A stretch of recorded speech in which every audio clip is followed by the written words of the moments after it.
Today is Belgium's Sinterklaasfeest, a celebration of this and this. My last video on this topic got taken down, so let's try again, shall we? On the 6th of December, Belgium celebrates La Saint-Nicolas or Sinterklaasfeest, an annual festivity based on Saint Nicholas, the patron saint of multiple countries, guilds, and most importantly, children.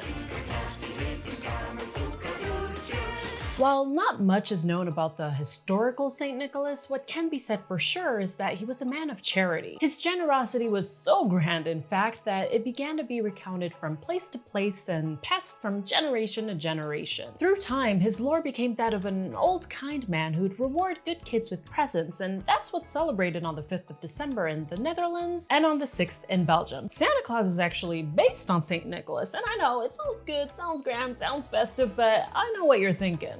How do we get to all the blackface then? Well, hold on, I'm getting to it. See, although billed today as tradition, the sidekick in blackface wasn't initially a part of St. Nicholas folklore. Before the 20th century, St. Nicholas was depicted either alone or accompanied by a devilish figure who punished naughty children. In fact, things like Krampus Night and the Krampus Run are still celebrated in Alpine Austria and some parts of Germany. But in Belgium, and more importantly, the Netherlands, that all changed with Jan Schenkman's 1850 book where St. Nicholas's helper is portrayed for the first time ever as a Moor from Spain. To give a quick background, Moor was initially a term used to designate Muslims of Arab or Berber descent that lived in Northwest Africa and the Iberian Peninsula. Through time, however, it came to mean anyone with dark skin, really anyone who had darker skin than Western Europeans. So back to Jan Schenkman. His book initially repurposed the historical devilish figure as a dark-skinned man, and that played a significant role in shaping his image later on. I mean, the title here really says it all, and what you know, it was a big hit. Not surprising really, considering that European powers were, at the time, deeply involved in the slave trade and consequently often fetishized or dehumanized black folks in their art and literature. So over time, the servant became the boogeyman, the scary punisher of naughty kids, and that image entrenched itself in Dutch and Belgian culture. Known as Pechfouettard in French, Zwarte Piet in Dutch, and Whipping Father or Black Pete in English, he would put coal in naughty kids' shoes or straight up put them in a bag and ship them off to Spain. And he did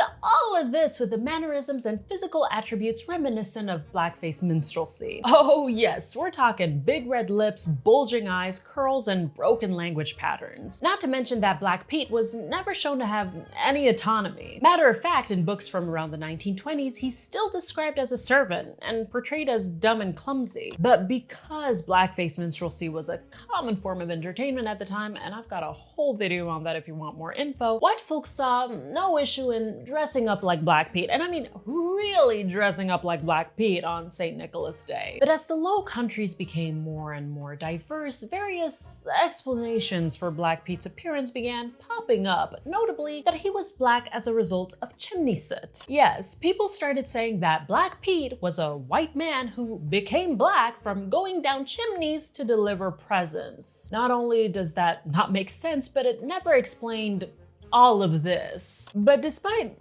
everything I mentioned, by 2018, around 85% of Dutch folks still didn't see Black Pete as racist. And even though 2020 led to increased scrutiny and awareness surrounding the racist undertones, or should I say overtones of the character, more than half of Dutch folks still supported the traditional blackface appearance of Black Pete, and even more just still didn't see him as racist. But let's be clear, to me and many others of African descent, this character is a relic of colonial racism. There have, thankfully, been efforts to adapt or reimagine the character entirely, but we've still got some ways to go. In Belgium, for example, Zwarte Piet's history is barely mentioned in school, and because the country's a bit hush-hush surrounding the atrocities committed by King Leopold II, I've also got a whole video on that, many Belgians remain ignorant and opposed to changes in certain aspects of outdated traditions like this one. Ultimately, as with many things, it's always interesting, dare I say essential, to recognize the broader historical and cultural context of what surrounds us. I understand that old traditions die hard, but